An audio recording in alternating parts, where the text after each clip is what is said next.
Hello, I'm James Gerard from Newcastle University, and for the next couple of minutes I'm going to be talking about Romano-British cauldrons, like this example here. When we think about cauldrons, it's difficult to escape their associations with Halloween, Disney films, and of course Macbeth. What is it that Shakespeare has the three witches say? Double, double, toil and trouble, fire burn and cauldron bubble. Cauldrons have been reduced to little more than a stage prop, a cliched symbol of magic and witchcraft. Yet people began using these metal vessels way back in the Bronze Age, and they continue to use them right up until modern times. The small number of Romano-British examples are fascinating objects, and they've got a lot to tell us about life in Roman Britain.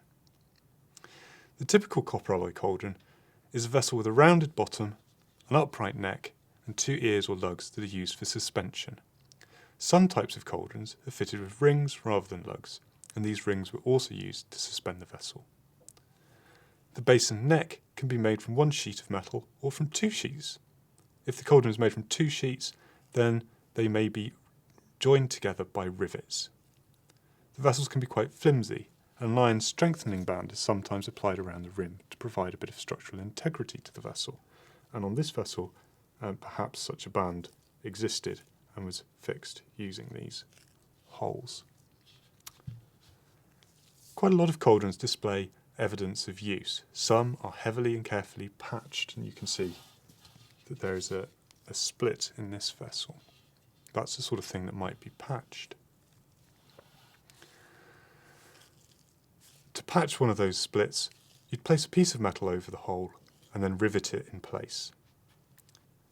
These repairs suggest that the vessels had long use lives and were valued by their owners. The iron cauldron chains used to suspend cauldrons over fires also point to the importance of these vessels. The best known cauldron chain comes not from Roman Britain, but from the 7th century Anglo-Saxon ship burial at Sutton Hoo. Here a great cauldron chain, a masterpiece of the blacksmith's art, was discovered. The man buried at Sutton Hoo was of kingly status, if not a king himself, and the cauldron chain would have been used to suspend a cauldron from the roof beams in the sort of large timber feasting hall described in the Old English poem Beowulf. There are similar, although less impressive cauldron chains known from Roman Britain. Like the cauldron chains are rare finds, and this suggests that they were not used for day-to-day cooking. Instead, we might suppose that they were reserved for use at special events by the elite in society. The size of the vessels might suggest that whatever was being prepared in these cauldrons was destined for consumption by more than a handful of individuals. Like many metal vessels, cauldrons are most commonly found in hoards or deposited in unusual places like rivers and bogs. We think that many of the hoards were deposited for religious or ritual reasons and dedicated to supernatural powers. This reinforces the unusual and special nature of these vessels and begs the questions: what were these cauldrons used for? We don't have any written sources from Roman Britain that tell us about cauldrons. What we do know is that cauldrons play an important role in both classical and early medieval myth. Going back to the myths of ancient Greece, we find Medea, the priestess of Hecate and the lover of Jason of Golden Fleece fame, owning a magical cauldron. Into this cauldron, Medea placed all sorts of supposedly magical ingredients: a screech owl's head, the entrails of a wolf, the liver of a stag and more, and boiled them up. The resulting brew could apparently restore youth and vigour to the old and infirm.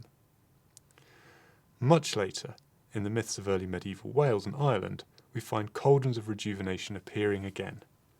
In the Mabinogion, a Welsh king gifts a magical cauldron to an Irish ruler, and the cauldron can bring a man back from the dead, but he'll be zombie-like and unable to speak.